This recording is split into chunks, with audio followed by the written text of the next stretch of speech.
Bismillahirrahmanirrahim. Assalamualaikum warahmatullahi wabarakatuh.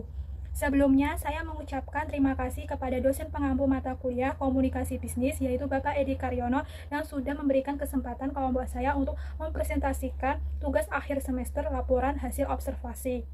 Saya, Lovina Iola Inzani Putri, dengan NIM 21521121 dari kelompok 2, di mana kelompok saya akan membahas tentang laporan hasil observasi dari snack saudara. Yang pertama ada profil perusahaan. Profil perusahaan snack saudara ini merupakan usaha kuliner yang berdiri pada awal tahun 2020.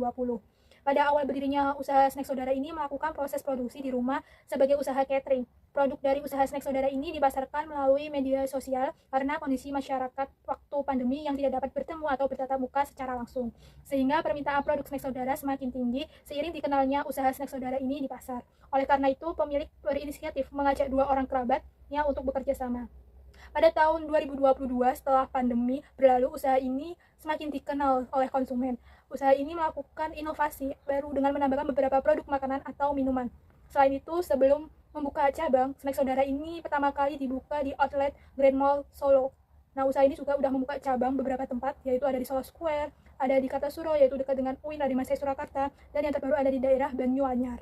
Selanjutnya ada kegiatan komunikasi dalam bisnis. Kegiatan komunikasi dalam bisnis ini ada 2. Yang pertama ada komunikasi internal, yang kedua ada komunikasi eksternal. Nah, yang pertama komunikasi internal ini adalah proses pertukaran informasi, gagasan, ide, pesan, dan pemikiran antara anggota organisasi, berbagai tingkatan dan departemen dalam perusahaan untuk mendukung pencapaian tujuan bersama. Nah, berdasarkan implementasi dari teori tersebut, snack saudara telah mengimplementasikan berbagai bentuk komunikasi internal. Yang pertama ada rapat, yang kedua ada arahan, yang ketiga ada kritik dan saran, yang keempat ada evaluasi. Nah, yang pertama rapat. Rapat di snack saudara ini kita melakukan untuk membahas strategi atau evaluasi tentang perencanaan produksi dan distribusi produk. Yang kedua ada arahan. Nah, untuk arahan ini kita ada arahan untuk pemilik usaha di snack saudara, yaitu terkait penunjukan langsung, terutama terkait pembagian tugas atau job desk tentang pengelolaan operasional. Nah, yang ketiga ada kritik dan saran. Nah, untuk kritik dan saran ini kita untuk memberikan masukan dan umpan balik kepada proses kerja, produk ataupun layanan dari snack saudara. Nah, yang terakhir ada evaluasi. Untuk evaluasi ini kita secara rutin untuk mengukur kemajuan dan juga kinerja karyawan. Nah, jadi hasil dari kesimpulan hubungan teori dan implementasi secara umum di komunikasi internal ini sudah berada pada jalur yang benar dan sudah mencakup elemen-elemen utama yang diperlukan untuk mendukung keberlangsungan usaha. Yang kedua ada komunikasi eksternal. Komunikasi eksternal adalah proses pertukaran informasi antara perusahaan dan pihak-pihak di luar organisasi yang memiliki kepentingan langsung atau tidak langsung terhadap keberlangsungan usaha. Berdasarkan implementasi dari teori tersebut, snack saudara telah mengimplementasikan beberapa bentuk komunikasi eksternal, yaitu yang pertama ada komunikasi dengan pemilik tempat, yang kedua ada komunikasi dengan pemasok, yang ketiga ada komunikasi dengan investor, yang keempat ada komunikasi dengan pelanggan. Yang pertama komunikasi dengan pemilik tempat, yaitu dengan pemilik usaha harus menjalin hubungan baik dengan pemilik lokasi usaha melalui pembayaran sewa tepat waktu. Yang kedua ada komunikasi dengan pemasok, jadi harus memastikan pasokan bahan baku tepat waktu, harga yang kompetitif, dan juga kualitas yang diharapkan. Yang ketiga ada komunikasi dengan investor, jadi kita harus rencana pengembangan usaha disampaikan kepada investor untuk menjaga kepercayaan. Yang keempat ada komunikasi dengan pelanggan, yaitu melalui promosi produk, penanganan keluh pelanggan, dan upaya peningkatan kepuasan pelanggan. Jadi hasil dari kesimpulan hubungan teori dan implementasi sudah mencakup elemen-elemen penting yang mendukung hubungan dan dengan berbagai pihak eksternal yang telah memiliki pemahaman yang baik tentang pentingnya komunikasi eksternal, yang telah melakukan beberapa upaya korespondensi dan surat bisnis. Korespondensi merupakan tulang punggung komunikasi dalam bisnis. Hal ini meliputi pertukaran informasi dan representasi formal dari perusahaan. Beberapa korespondensi yang terjadi perusahaan yaitu yang pertama ada korespondensi formal, yang kedua ada korespondensi informal. Korespondensi formal ini yang pertama ada surat izin memasang MMT dan banner. Jadi ini digunakan untuk promosi dan juga memperkenalkan produk kepada konsumen. Yang kedua ada surat izin pemasukan atau pengeluaran barang. Surat izin pemasukan ini yaitu surat yang akan disuplai ke toko dari pemasok, sedangkan surat izin pengeluaran barang ini dimasukkan saat toko dan mengeluarkan aset ke tokonya kepada pihak lain. Yang ketiga ada surat izin penambahan operasional di toko luar jam operasional mal. Nah, jadi untuk pengelolaan bahwa toko akan beroperasi lebih dari jam operasional biasa. Yang keempat ada surat kerjasama dengan pemasok. Jadi pemasok ini akan dimintai oleh perusahaan yaitu dengan kualitas bahan, seperti contohnya adalah pasokan daging segar. Yang terakhir atau yang kelima ada surat perjanjian sewa tempat. Nah, untuk surat perjanjian sewa tempat ini yaitu perusahaan ini akan menjual produknya di berbagai tempat penyewaan lokasi usaha khususnya. Nah, yang kedua ada korespondensi informal. Yang pertama ada pengiriman email kepuasan konsumen. Jadi ini nanti akan diisi dengan pengalaman konsumen selama melakukan pembelian di snack saudara. Yang kedua ada pengiriman email promosi. Jadi email ini ditunjukkan ke konsumen yang telah membeli agar dia mengetahui apakah ada promo dan juga penawaran terbaru. Saudara telah melakukan korespondensi dengan melakukan pembuatan surat bisnis sesuai dengan standar atau teori. Yang pertama yaitu surat dibuat dengan jelas dan ringkas. Yang kedua, jenis bahasa yang digunakan formal. Yang ketiga ada surat akurat. Surat akurat ini artinya suratnya tepat sasaran atau penerima suratnya sesuai dengan tujuan surat. Yang terakhir atau yang keempat, struktur surat dibuat sesuai standar pembuatan, yaitu terdiri dari kop surat, tanggal, alamat penerima, salam pembuka, isi penutup, tanda tangan, dan lampiran. Selanjutnya yaitu ada pemasaran dan pesan persuasif.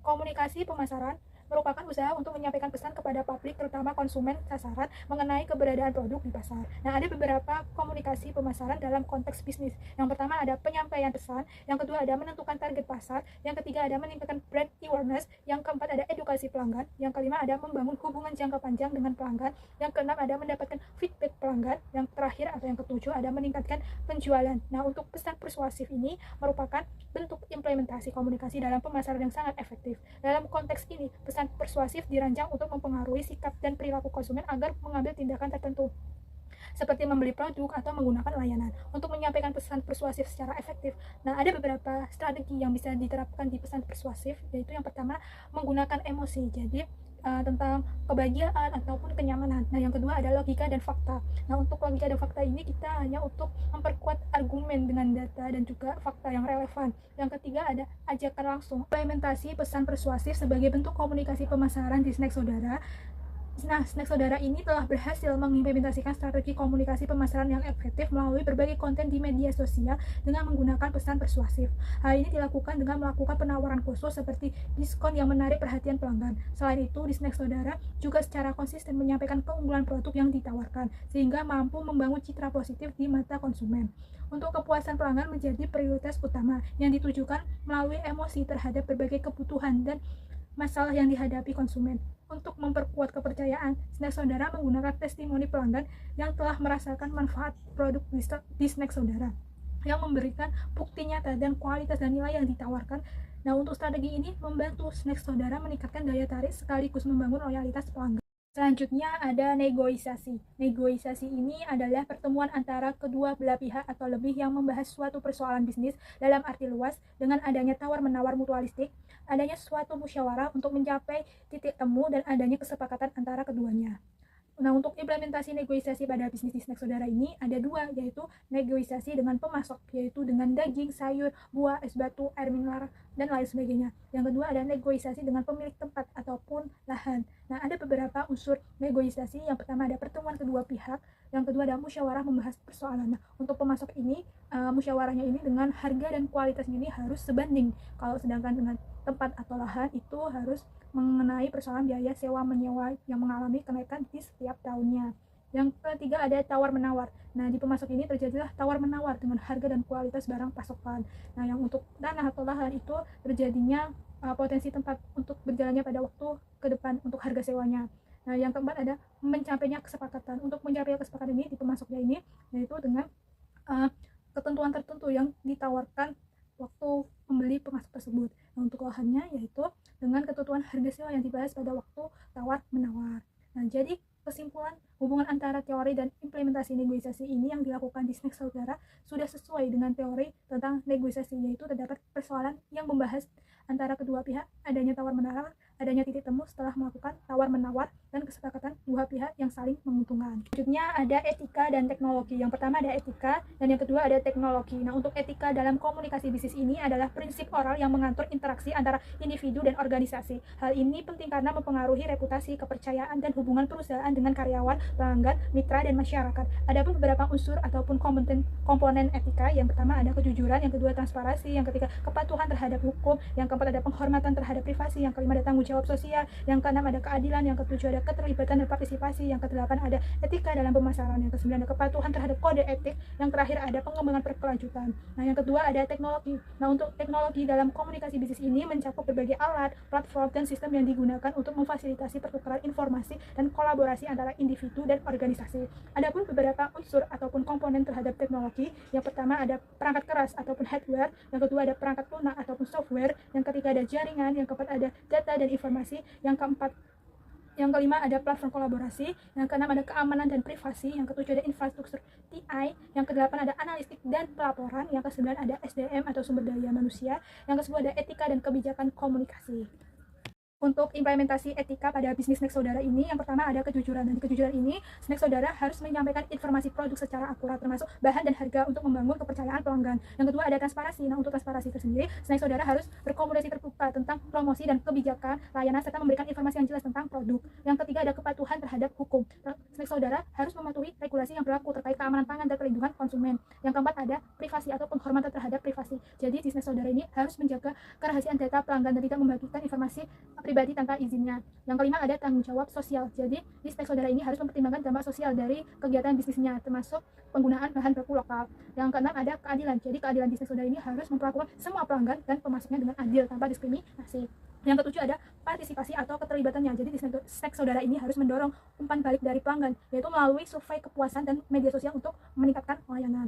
Yang kedelapan ada etika pemasaran atau etika dalam pemasaran. Jadi snack saudara ini harus menghindari praktik promosi yang menyesatkan dan memastikan semua klaim produk dapat dibuktikan. Yang kesembilan ada kode etik. Jadi di snack saudara ini harus mengikuti pedoman yang ditetapkan dalam industri kuliner. Nah, yang terakhir ada pengembangan berkelanjutan. Sedangkan implementasi teknologi pada bisnis snack saudara, yang pertama ada perangkat keras. Nah, di snack saudara ini menggunakan komputer dan perangkat mobil untuk pengelolaan operasional. Yang kedua ada perangkat lunak. Di snack saudara ini memanfaatkan aplikasi seperti email dan platform untuk komunikasi internal dan juga eksternal. Nah, yang ketiga ada jaringan. Di snack saudara ini memastikan koneksi yang baik dengan menggunakan internet untuk mendukung komunikasi real time-nya. Yang keempat ada data. Jadi di snack saudara ini harus mengumpulkan dan menganalisis data penjualan serta umpan balik pelanggan untuk mengambil keputusan yang lebih baik. Yang kelima ada kolaborasi. Jadi di sini snack saudara menggunakan Google Workspace untuk kolaborasi antara karyawan dalam perencanaan dan evaluasi. Yang keenam ada keamanan. Jadi di snack saudara ini kita harus menerapkan langkah-langkah keamanan untuk melindungi data pelanggan dan informasi bisnis. Yang ketujuh ada infrastruktur. Nah, di snack saudara ini harus menggunakan layanan cloud untuk penyimpanan data dan akses yang mudah bagi karyawan.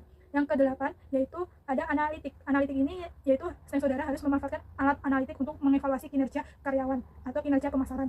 Yang kesembilan ada SDM atau sumber daya manusia, yaitu snack saudara harus melatih karyawan dalam menggunakan teknologi komunikasi dan perangkat lunak. Yang terakhir ada kebijakan. Selanjutnya ada snack saudara melakukan etika dan teknologi dengan beberapa pihak, antara lain yang pertama ada pelanggan. Nah, untuk pelanggan sendiri di etika, snack saudara harus berkomitmen pada informasi yang akurat dan transparan tentang produk dan harus menjaga privasi data pelanggan. Sedangkan untuk teknologinya, snack saudara menggunakan media sosial dan aplikasi pesan untuk interaksi cepat dan efisien. Yang kedua ada pemasok. Di snack saudara ini harus menjalin hubungan yang adil dan transparan dalam kesepakatan. Sedangkan untuk di teknologinya, sistem manajemen rantai pasokan digital untuk memantau pengiriman dan kualitas. Yang ketiga ada karyawan. Nah, di snack saudara ini harus menerapkan keadilan dan penghormatan dalam komunikasi internal. Sedangkan di teknologinya, snack saudara ini menggunakan alat kolaborasi seperti Google Workspace untuk mendukung komunikasi dan rapat virtual. Yang keempat ada investor. Di snack saudara ini menggunakan transparan dalam informasi keuangan dan perkembangan bisnis. Sedangkan di teknologinya, snack saudara menggunakan perangkat lunak analitik untuk laporan keuangan yang jelas. Yang kelima ada mitra bisnis. Di snack saudara ini memastikan integritas dan saling menghormati dalam perjanjian. Jadi sedangkan di teknologinya itu, snack saudara menggunakan platform komunikasi dan manajemen proyek untuk kolaborasi efisien. Nah, untuk yang terakhir ada pihak pemerintah dan pengelolaan event.